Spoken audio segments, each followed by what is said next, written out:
Hey guys, how's it going? It's Al. Week 1 is already here. You guys are already playing on the main slate. Meanwhile, I've got a Sunday Night Football Week 1 Showdown slate video for you. We're going to try and take a crack at the big tournaments on DraftKings. The biggest one is a $1 million, $250K to first tournament.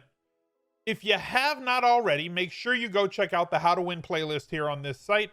Or on this YouTube page, and I have got for you a breakdown with Drewby from dailyroto.com where we go through and talk about all the highest probabilities from all the Showdown slates that have ever happened, how you should be attacking Showdown, and everything along those lines. So be sure that you check out that video if you want to get better at Showdown. It's definitely a game where if you're a sharp player, you can be ahead of the field. I'm going to give you the tools that you need to try and stay ahead of the field yourself. Whether you're using an optimizer, building by hand, whether you're building single game or single entry lineups, 3 max, 20 max, 150 max, however you get in where you fit in, the strategies still remain the same. So let's go straight to the lineup. We got a game between the Dallas Cowboys visiting the Los Angeles Rams for the first game of the history of the new Rams Stadium here in Los Angeles.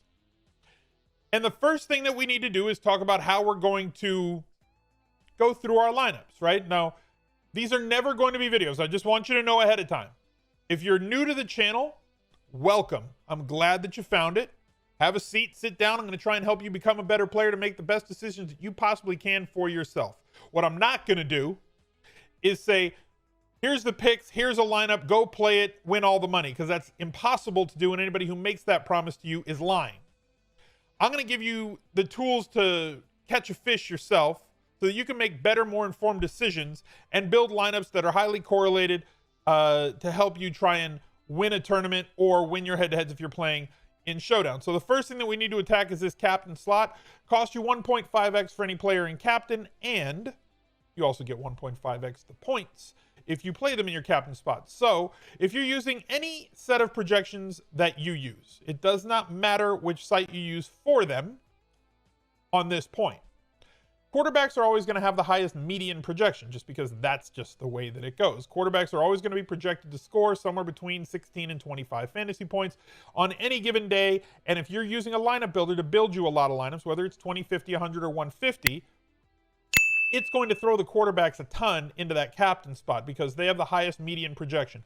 Median projections is not what we should be attacking when we're playing Showdown. So you need to try and set your lineup builder, and the ones that I think or that I use are the ones at dailyroto.com, rotogrinders.com. If you want to check them out, there are links down below. If you hit in the description, you hit show more, you can expand that. If you want to try and support the channel, support the stream, definitely go check those out. Support the people that support us, right? So you want to set it to the 75th percentile. You want to set it to sort or make lineups by ceiling projections. That's what you want to do. You don't need to go 100% of the ceiling, right? But you do need to attack the top end of that bell curve because that's what you're doing. The second thing that's very important is that quarterbacks are not really players that end up in the captain spot on winning teams all that often. I believe the number, and you can go back and check on that How to Win on Showdown video that I did 2 weeks ago, what the exact number is. It's in that video, but it's somewhere around 14%, I think. But quarterbacks are always rostered in the captain spot at about 30 to 40% total when you split up the two different quarterbacks that are involved on any slate. So the first thing I want to do is limit my quarterback. The second thing that I want to do is I want to build groups around either quarterback. So if you think that Dak Prescott is going to have a great game, and he might, he's one of my favorite quarterbacks on the year, and Rams games do tend to shoot out more often than not, no matter how much defensive talent they have. And they do have an absolute ton of defensive talent, whether you're talking about Aaron Donald or Jalen Ramsey or whoever it is on the other side of the ball in that defense. They have a lot of talent, but they tend to get in a lot of shootouts on a week in, week out basis. So if you think that the Cowboys are going to post a lot of points, and the Cowboys did do that last year, I'm going to build lineups around Dak Prescott at captain. Now I'm going to limit my lineups that the lineup builder is going to put Prescott at captain to, like, I don't know, 7 or 10%, because I don't want to end up with 30% of a quarterback, any quarterback in captain. That includes Mahomes, that includes Deshaun Watson, or anybody else. The position players do have a higher ceiling than the quarterbacks. Quarterback ceiling games are like 30 points, maybe 33 points. A player's ceiling game is like 45, 50. So you always want to take a shot at those higher scoring because 70% of the winners come from guys who are running backs, wide receivers in that captain spot. But we got to build our groups, and we got to build our quarterback groups. So when I'm building a quarterback group with Dak Prescott, the first group that I'm going to build is at least 2 of all of his pass catchers. If we get news that Amari Cooper is going to play in this slate, does not have a designation for Sunday night's game, monitor this. You'll know an hour and a half before kickoff whether or not he is slated to go or not, whether he's going to be active, whether he's going to be active and kind of a decoy. He's had an up and down week. Injuries are going to be something in 2020 that we're going to have to monitor throughout the early season as these guys are having to ramp up without the benefit of any preseason games going at game speed. Practice just never does it. That's why we've already seen on the main slate so many guys missing on hamstrings. There's a ton of hamstring injuries that we're either monitoring as we led up to the main slate or that we dealt with. Guys like Kenny Golladay went out. Guys like Miles Sanders, lower leg, didn't practice. He's out. And it totally changes the aspect of how we're going to view that slate. So Amari Cooper is the first one. If he's in and you feel confident, I'm definitely going to include him in that group. Gallup, going to include in that group. Jarwin, going to include in that group. CeeDee Lamb, going to include in that group. And if Dak Prescott is the quarterback scoring is more dependent on efficiency rather than volume. So if Dak Prescott has a big day, and Ezekiel Elliott is somebody who has seen prolific usage in the passing game. Everybody thinks of him as a pounder, as a grinder, as somebody who does not get used in the passing game. Saw 71 targets last year, and he wasn't used as heavily as he was the year before. So he gets good numbers in the passing game and is somebody that you should not ignore in your quarterback groupings with Prescott, because if Dak is having a great game and they score 30-plus points, the running back is also probably going to be having a very good game because you want them to be able to move the chains. You want those inside the 5 carries, which are way more valuable than red zone touches. You want those inside the 5 touches. Those are the highest leverage ones.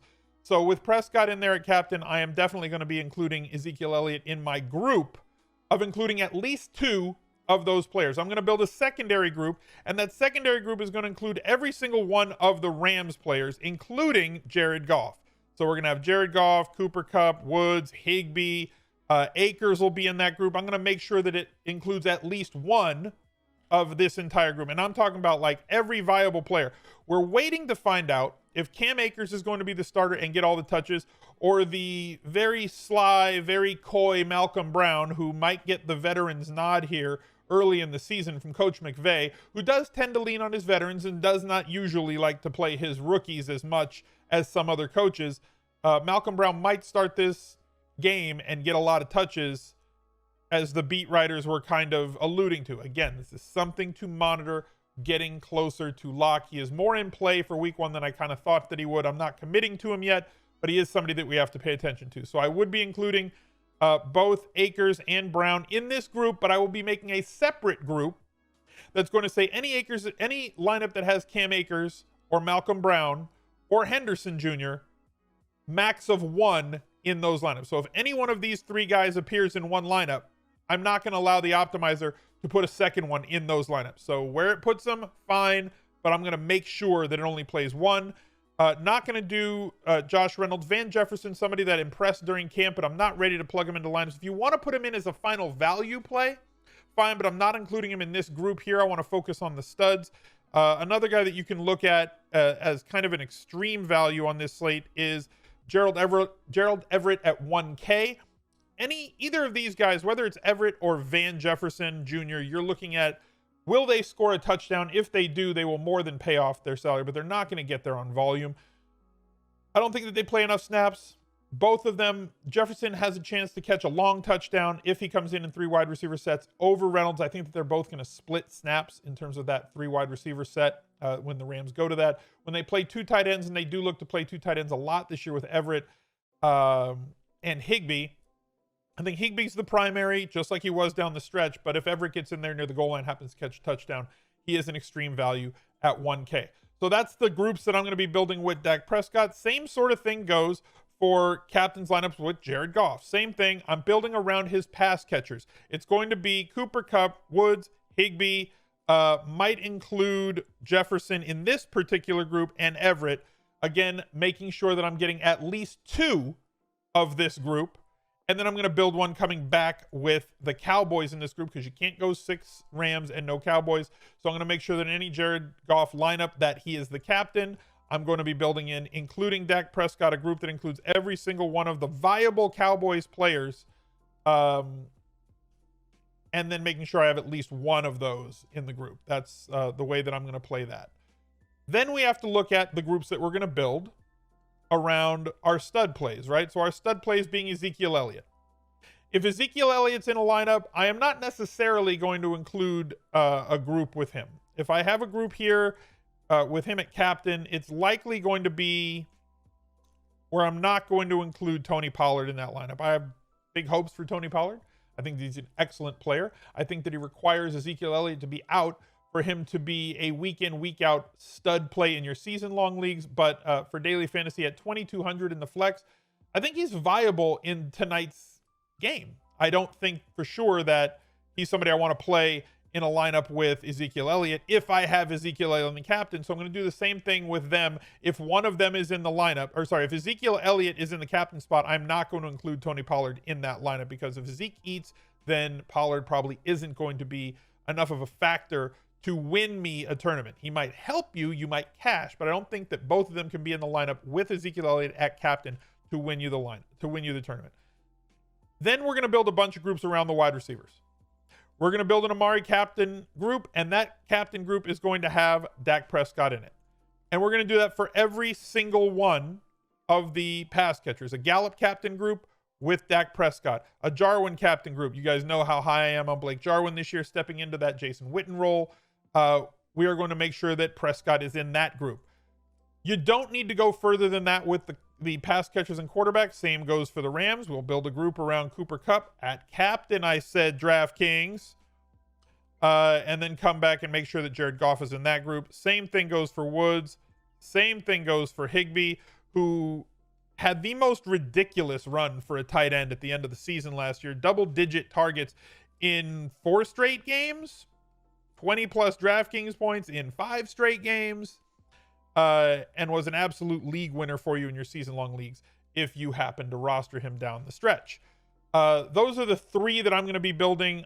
If I get a little bit spicy, if I feel like getting spicy, I might build a Van Jefferson group. I might build an Everett at captain group for the 1 or 2% captain that I have with those guys.